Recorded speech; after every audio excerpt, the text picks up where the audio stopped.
welcome back to my channel. So as you all know, अभी quarantine period चालू है, so we should avoid outside foods. So today I'm going to share with you the recipe of homemade pav. So let's begin. So the ingredients you need are 100 ml warm milk. Make sure the milk is warm. And half tablespoon of sugar. We will stir it well. We need to add sugar in this to activate our yeast. अब हमारी sugar अच्छे से melt हो गई है, तो अब हम इसमें ऐड करेंगे 1 टीस्पून ईस्ट. अब हम इसे अच्छे से मिक्स कर लेंगे और इसे 5 मिनट्स के लिए साइड में रख देंगे जब तक हमारा ईस्ट एक्टिवेट हो रहा है. अब हमारा ईस्ट एक्टिवेट हो गया है. मैंने एक बाउल में 1 कप मैदा ले लिया है. इसमें हम हाफ टीस्पून सॉल्ट ऐड करेंगे. अब हम इस ईस्ट के मिक्सचर को ये बाउल में डाल देंगे.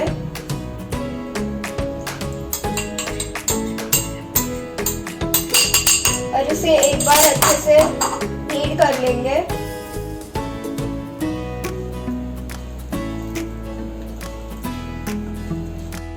ये अब अच्छे से मिक्स हो गया है. इसे अब हम अपने टेबल टॉप पे निकाल लेंगे. इसके लिए हमें अभी एक स्क्रैपर की ज़रूरत है. इसे अच्छे से नीड करेंगे. अब हमें इसमें थोड़ा पानी ऐड करना है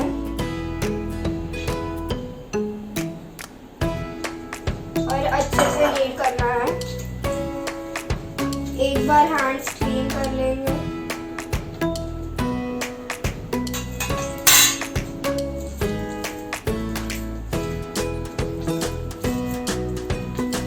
हल्का थोड़ा और पानी ऐड करेंगे.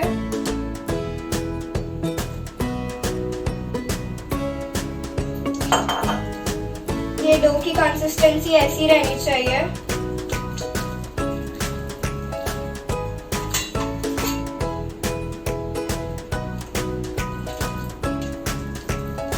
इसे नीड करना है अच्छे से. इस प्रोसेस को हम ग्लूटेन को एक्टिवेट करने के लिए करते हैं ताकि पाव एकदम सॉफ्ट बने. अब हम अच्छे से नीड करेंगे. इसे हमें 15 मिनट्स के लिए नीड करना है. अब हमें इसमें 2 टीस्पून बटर ऐड करना है.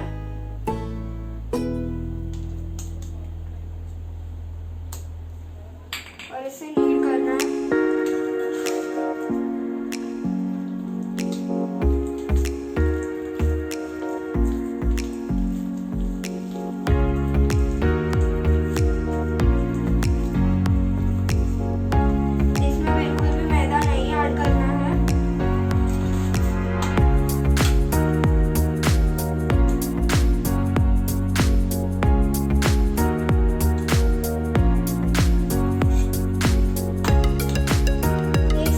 बटर ऐड करने के बाद ये डो अपने आप हैंड से रिलीज हो रहा है.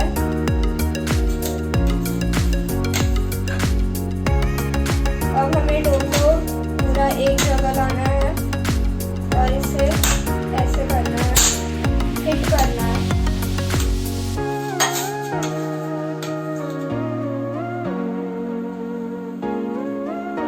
बीच में नीड करना है.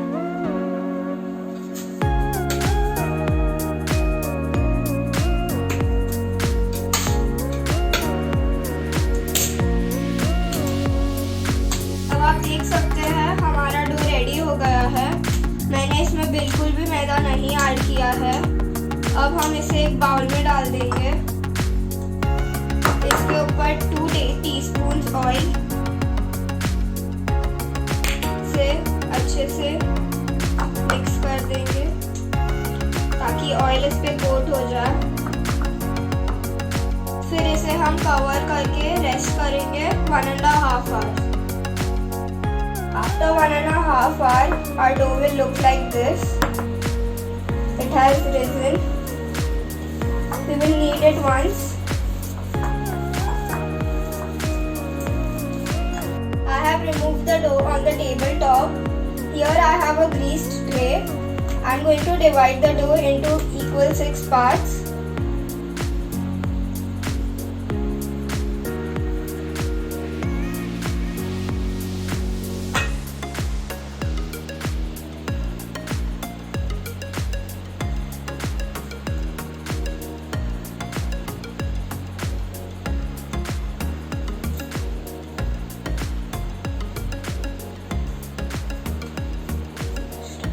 इन सारे बॉल्स को इक्वली डिवाइड कर दिया है।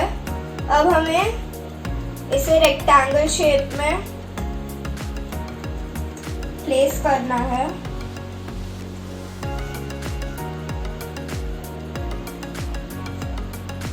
हमें बीच में गैप छोड़ने हैं बिकॉज ये राइज होंगे।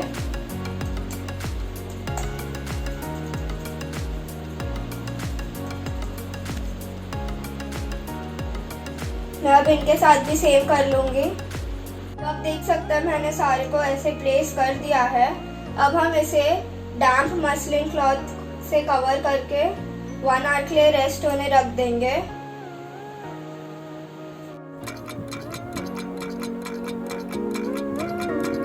तो गाइस आप देख सकते हैं ये अच्छे से राइज हो गया है। अब हम इस पे मिल्क ब्रश करेंगे।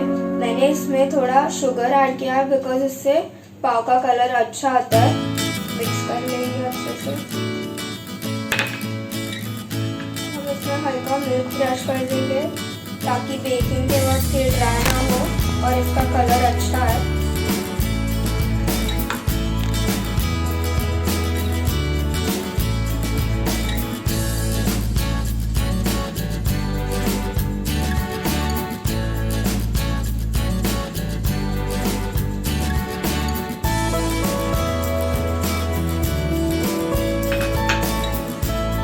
Now we are going to bake this in a preheated oven at 180 degrees Celsius for 20 minutes.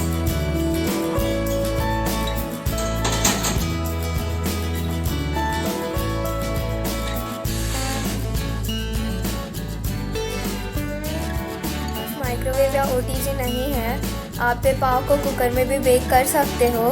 उसके लिए आपको नीचे एक सॉल्ट का लेयर डालना है, उस पर एक स्टैंड या कुकी कटर प्लेस करना है, फिर उस पर आपका टिन रख दे and make sure you remove the whistle and the rubber tube off the cooker. फिर आपको इसे मीडियम फ्लेम पे 10 to 15 मिनट्स बेक करना है। गाइस आप देख सकते हैं पाव कितना अच्छे से बेक हो गया है और इसका कितना अच्छा कलर आया है। अब हम इस पर हल्का बटर लगा देंगे।